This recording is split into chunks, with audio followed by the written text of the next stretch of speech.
বিএনপির ভারপ্রাপ্ত চেয়ারম্যান তারেক রহমানের আগামী ২৫ ডিসেম্বর দেশে প্রত্যাবর্তন উপলক্ষে সংবর্ধনা অনুষ্ঠান আয়োজনে ঢাকা বিভাগীয় কমিশনারের অনুমতি পেয়েছে দলটি। রোববার রাতে বিষয়টি নিশ্চিত করেন বিএনপির মিডিয়া সেলের সদস্য সাইরুল কবির খান।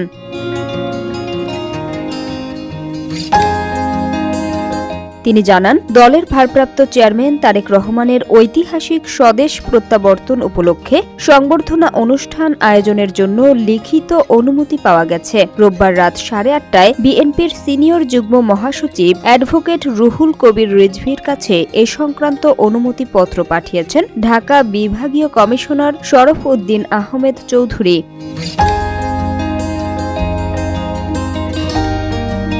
সাইরুল কবির খান আরও বলেন, চিঠিটি ঢাকা বিভাগীয় কমিশনার কার্যালয়ের স্টাফ জাহিদ হোসেন নয়াপল্টনে বিএনপির কেন্দ্রীয় কার্যালয়ে গিয়ে পৌঁছে দেন।